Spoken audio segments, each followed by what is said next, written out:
Me veio ao coração de ler um trecho em Ezequiel 36, que fala sobre transformação. Ezequiel 36, versículo 24 em diante. Na verdade, é do 23 em diante. Na verdade, é do 22 em diante. Ezequiel 36, do 22 em diante. Dize, portanto, a casa de Israel: assim diz o Senhor Deus: não é por amor de vós que eu faço isso, ó casa de Israel, mas pelo meu santo nome que profanaste entre as nações para onde fostes. Eu santificarei o meu grande nome que foi profanado entre as nações, o qual profanaste no meio delas. Então as nações saberão que eu sou o Senhor, diz o Senhor Deus, quando eu for santificado aos seus olhos. Pois eu vos tirarei dentre as nações e vos congregarei de todos os países e vos trarei para a vossa terra. A diáspora que tinha acontecido com o povo de Israel ao longo de vários tempos. Diáspora é o quê? É quando o povo de Israel vai sendo separado, vai sendo espalhado pelo mundo. Bom dia, Marcela. Eita, garganta. Então, a diáspora que tinha acontecido, o espalhamento, a espalhação, quando Deus começou a distribuir, espalhar o povo dele sobre a terra, num determinado momento ele iria reunir o povo novamente na terra que deu para eles, a terra prometida. Eu vos tirarei dentre as nações e vos congregarei de todos os países, e vos trarei para a vossa terra. Então aspargirei água pura sobre vós, e ficareis purificados de todas as vossas imundícias, e de todos os vossos ídolos vos purificarei. Dar-vos-ei um coração novo, e porei dentro em vós um espírito novo. Tirarei de vós o coração de pedra, e vos darei um coração de carne. Porei dentro em vós o meu espírito, e farei que andeis nos meus estatutos e guardeis os meus juízos e os observeis. Habitareis na terra que eu dei a vossos pais, vós me sereis por povo e eu vos serei por Deus. Livrar-vos-ei de todas as vossas imundícias. Chamarei o trigo e o multiplicarei, e não trarei fome sobre vós. Multiplicarei o fruto das árvores e a novidade do campo, para que nunca mais recebais o opróbrio da fome entre as nações. Caraca. Tem uma parte que é interessante. A palavra opróbrio quer dizer vergonha. Então vos lembrareis dos vossos maus caminhos e dos vossos feitos, que não foram bons, e tereis nojo de vós mesmos por causa das vossas maldades e das vossas abominações.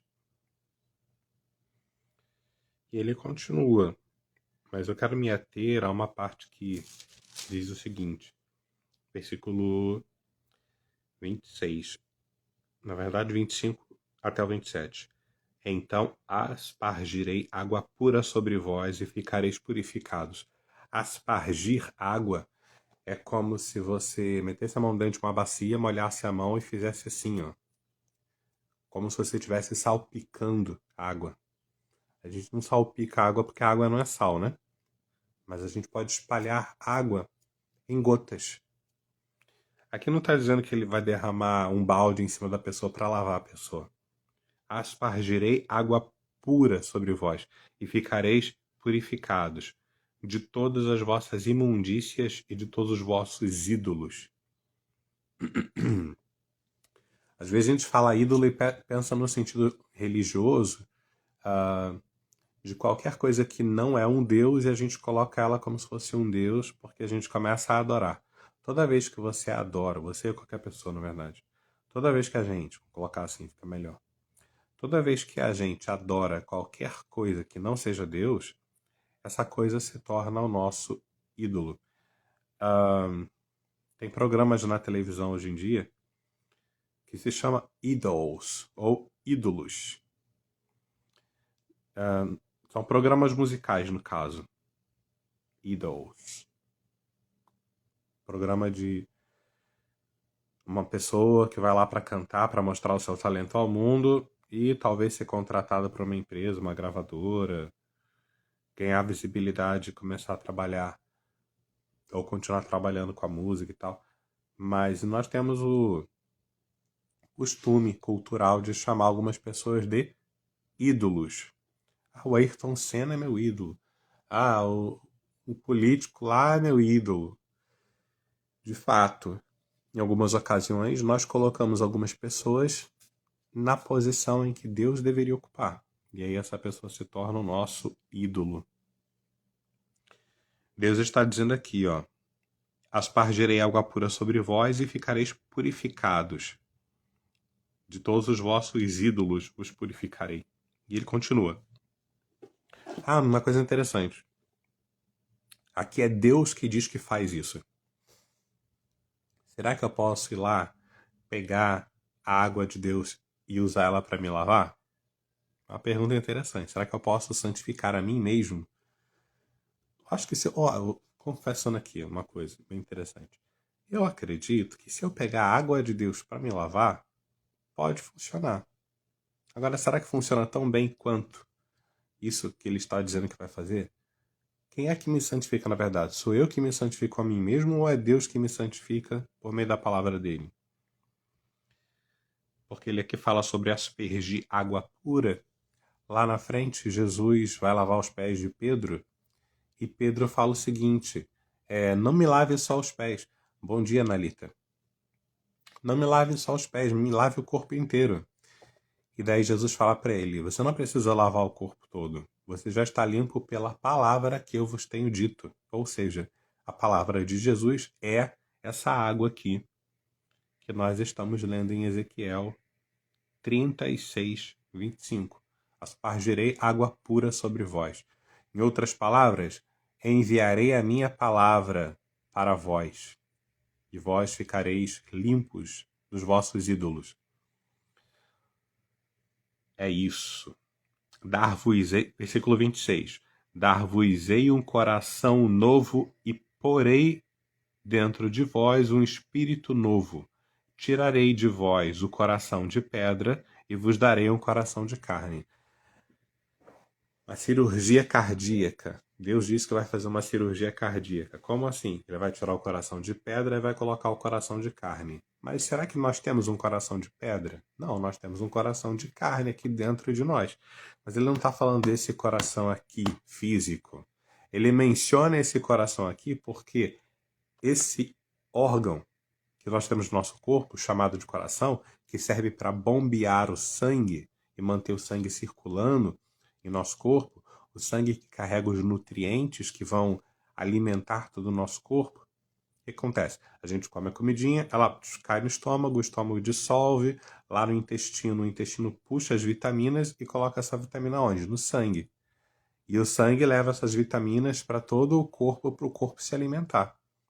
Mas será que Deus está falando desse coração aqui, biológico, anatômico, fisiológico? Não, ele está falando metaforicamente falando, ele está usando uma comparação. Por que ele usa essa comparação?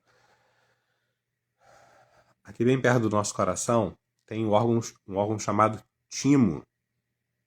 E alguns cientistas chamam ele de órgão do cérebro.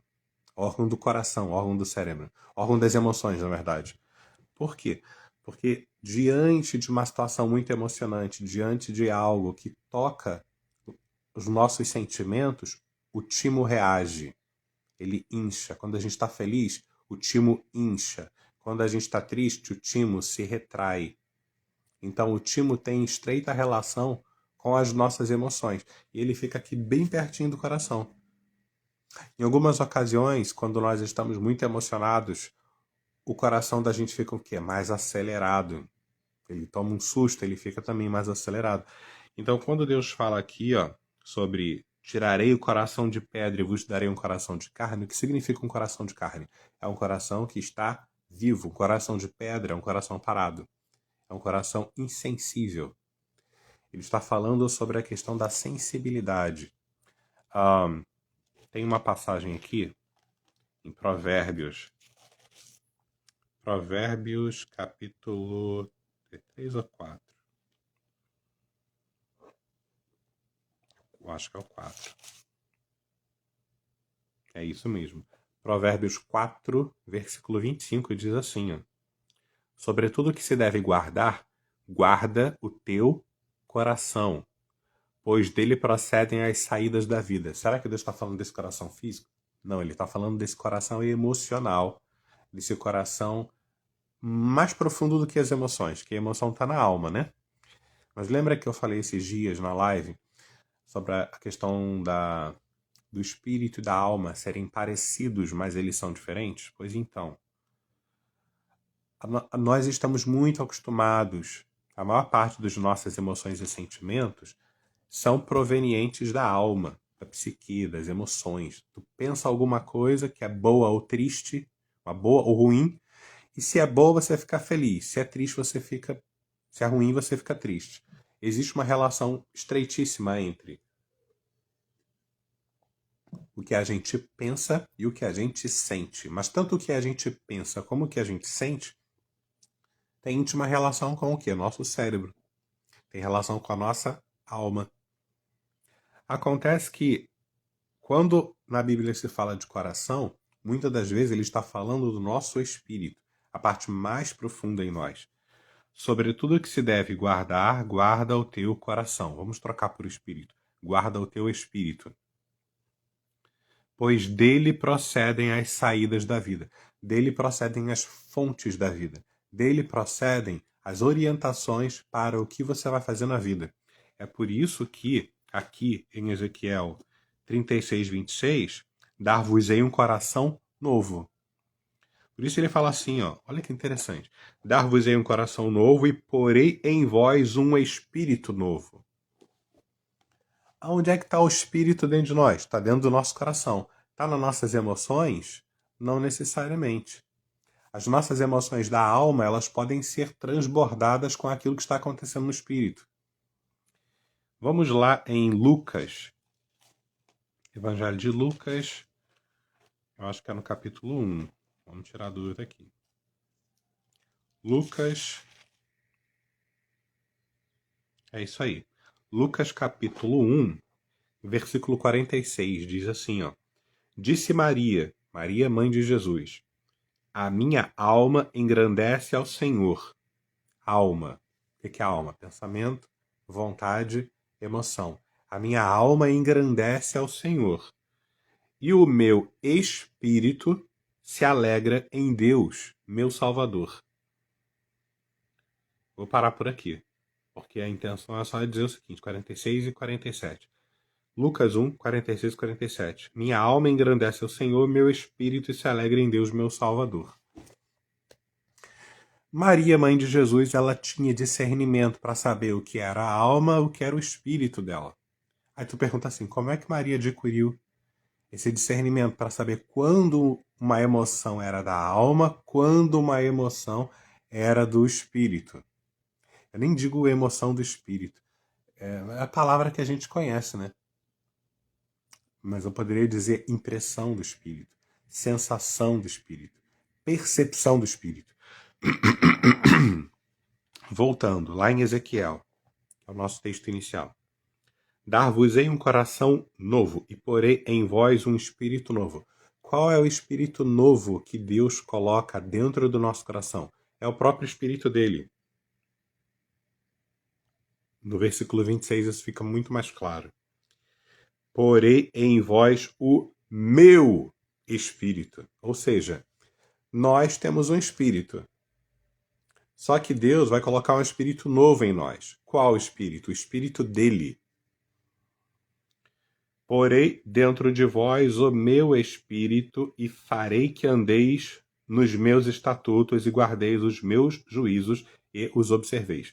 Depois ele vai falar a respeito de várias bênçãos.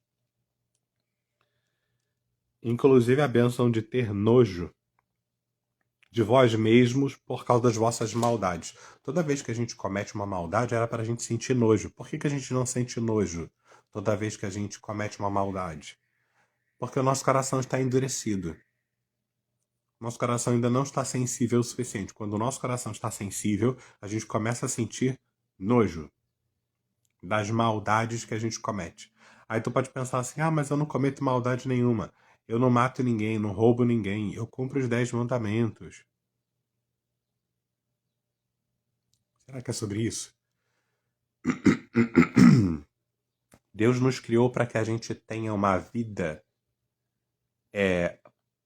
plena, abundante, próspera nele.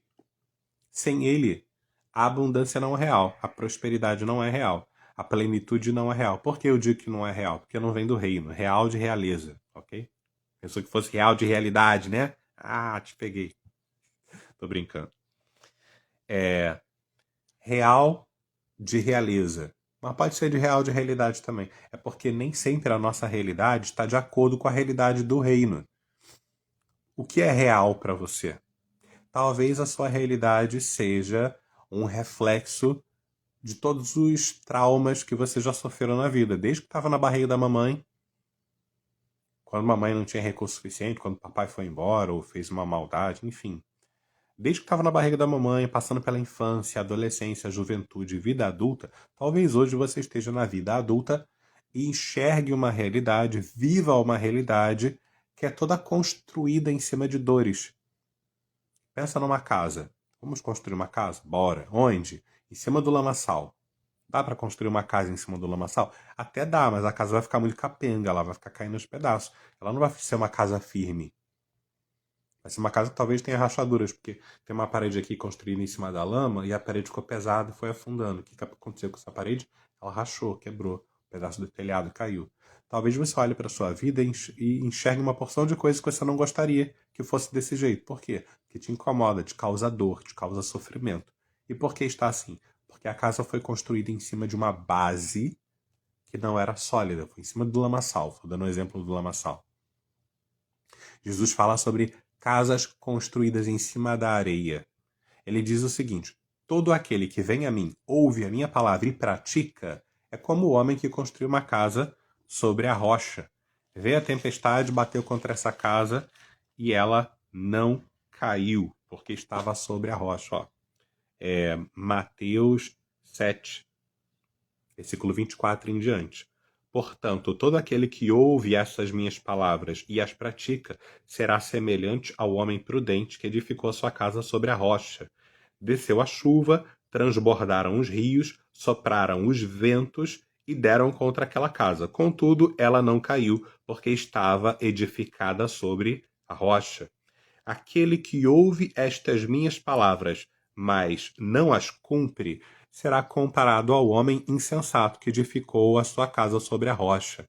Desceu sobre a areia, que edificou a sua casa sobre a areia.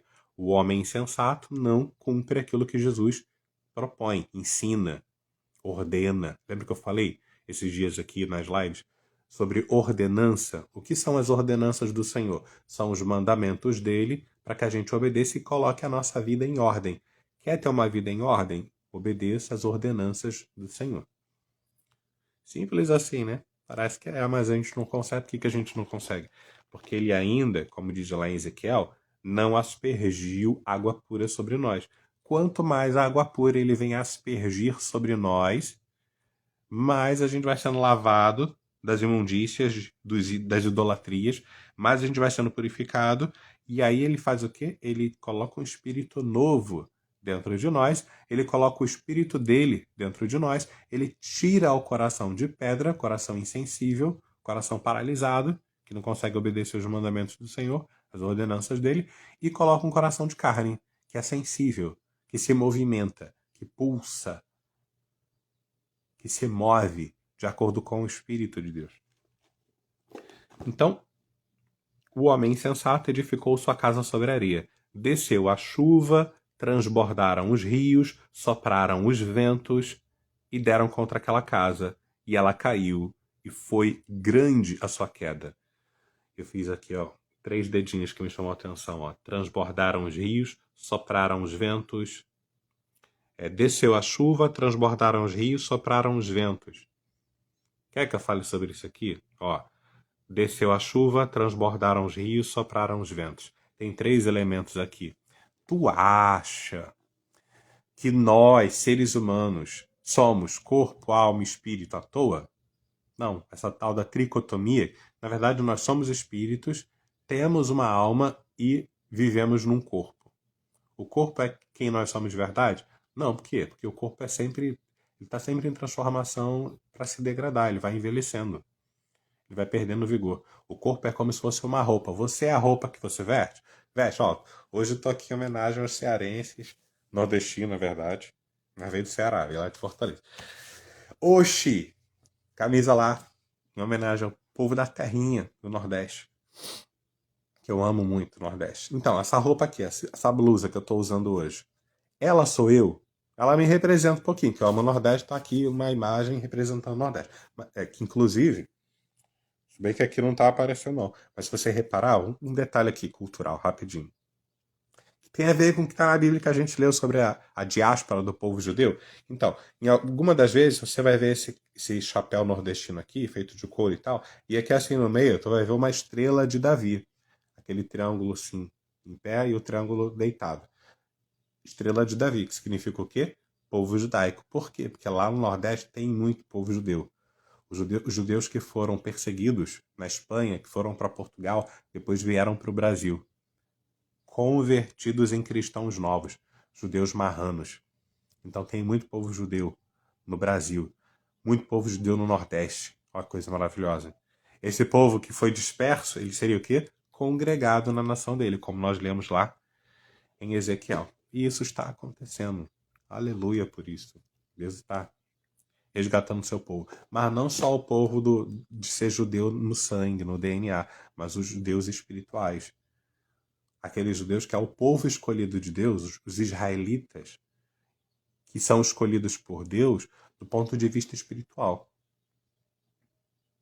Ok. Calma aí rapidinho. Pronto. Então, aquilo que a gente entende que seja realidade, o que é realidade para você? A realidade é que tem menos de 20 mil reais na minha conta. Essa é a minha realidade. Eu gostaria que tivesse 100. Eu gostaria que tivesse 2 milhões e meio para comprar um apartamento, inclusive. Eu gostaria que tivesse, na verdade, 8 milhões e 9 milhões, que daria para comprar.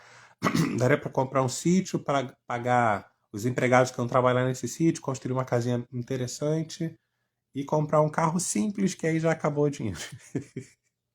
Tô brincando.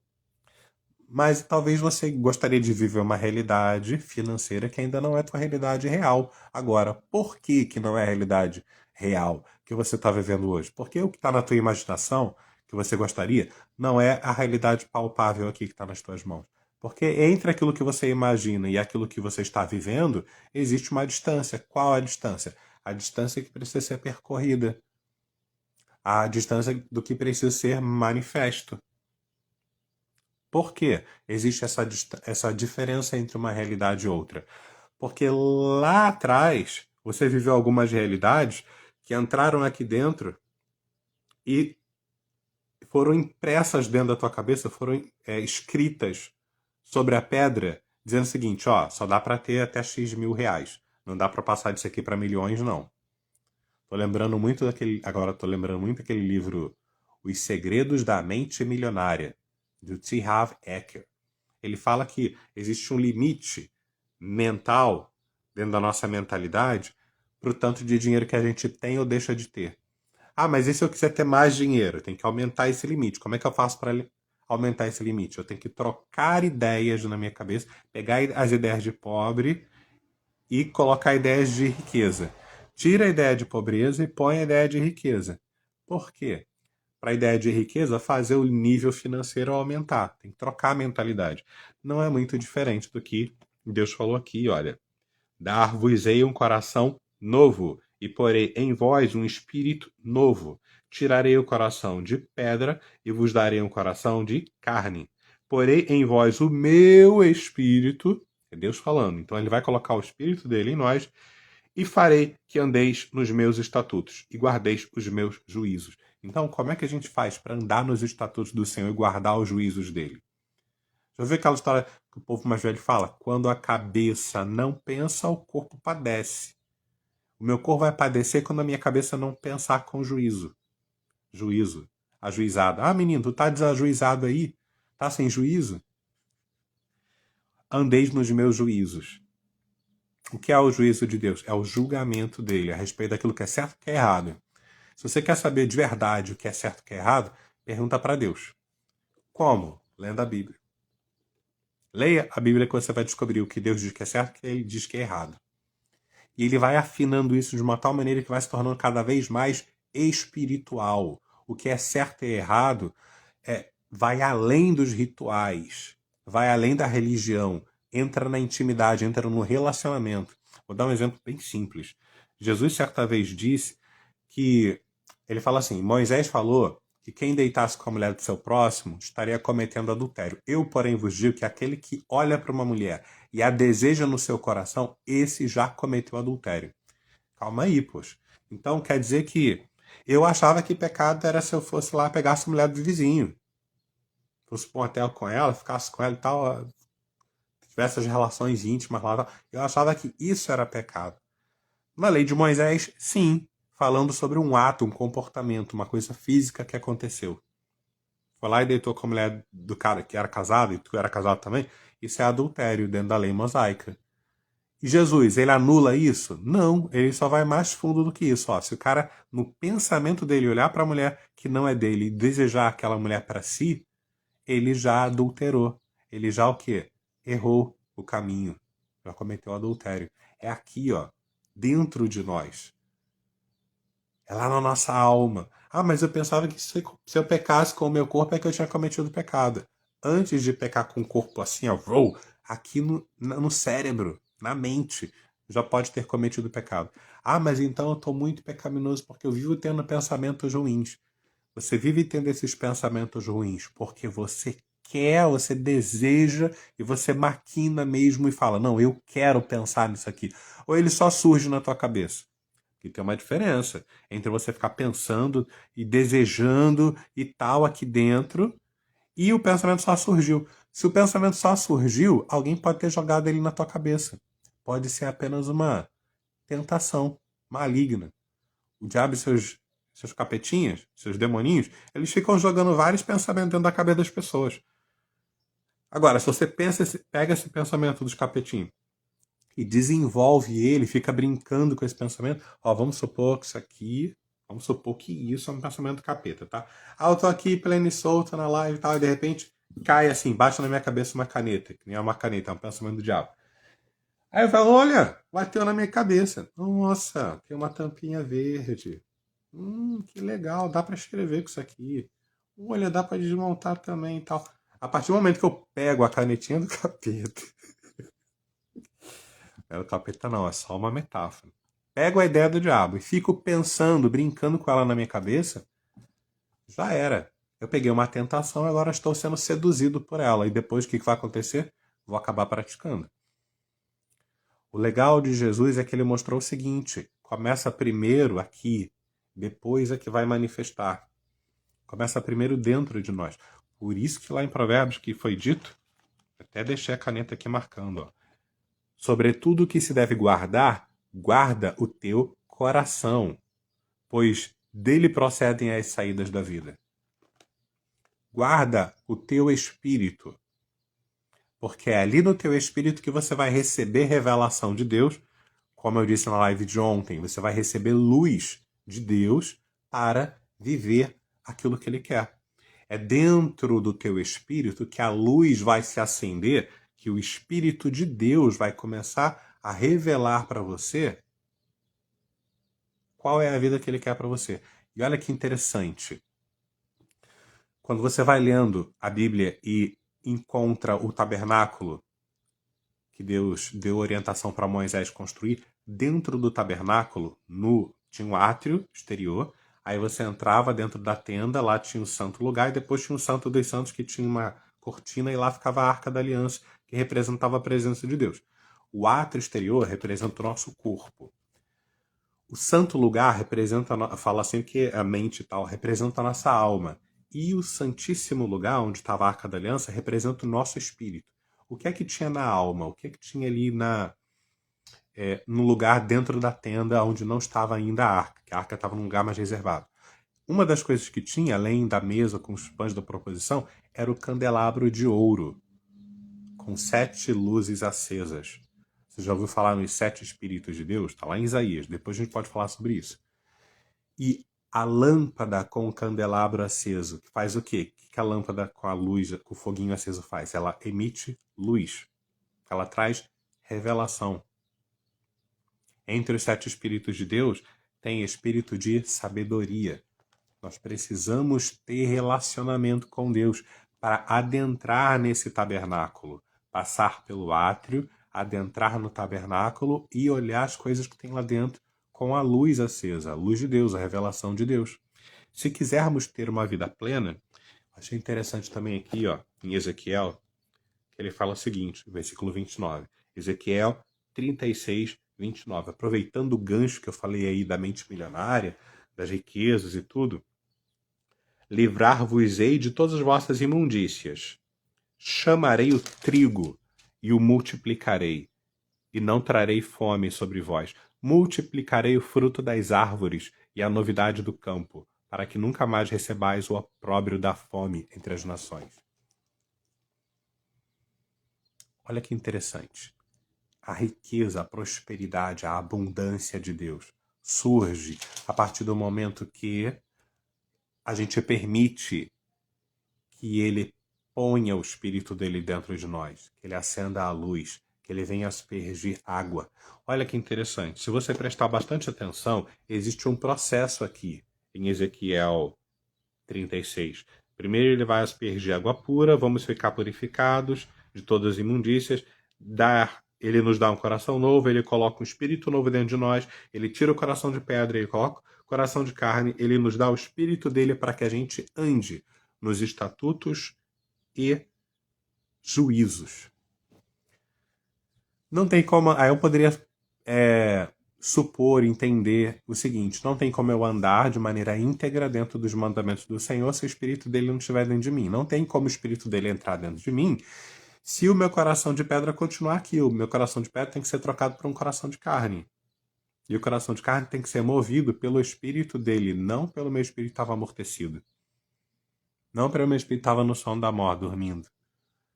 Meu espírito estava no sono da morte, dormindo, ele precisa acordar. Por que é que Jesus falou assim para um discípulo?